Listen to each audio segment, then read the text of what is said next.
అలాంటిది నేను మా అమ్మని అడిగా, నేను పుట్టినప్పుడు ఏమన్నా పెయిన్స్ అనుభవించావమ్మా అని.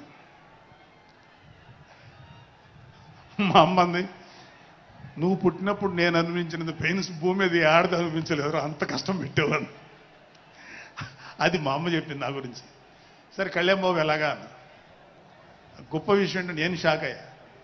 వాడు పుట్టినప్పుడు నాకు పెయిన్ అనేది కొంచెం కూడా తెలియలేదురా, అలాగా నాకు పెయిన్ లేకుండా పెయిన్ ఇవ్వకుండా పుట్టాడు. ఈ విషయం నేను కొంచెం షాక్ అయ్యా. అదేంటమ్మా కనీసం పెయిన్స్ ఉంటాయి కదా, ఏమోరా నాకు ఏమాత్రం పెయిన్ తెలియకుండా పుట్టాడని. సో నేను ఏమంటానంటే, పుట్టేటప్పుడు కన్న తల్లికి కూడా ఏమాత్రం నొప్పి బాధ ఇవ్వకుండా పుట్టిన పవన్ కళ్యాణ్ లాంటోడు, అలాంటి నాయకుడు ఈ కూటమి భాగస్వామ్యంలో ఉప ముఖ్యమంత్రిగా ఉన్న నాయకుడు ప్రజలకి ఎందుకు బాధలు రానిస్తాడు? వాళ్ళకి ఏ బాధలు కష్టాలు రాకుండా గుండెల్లో పెట్టుకొని చూసుకుంటాడు.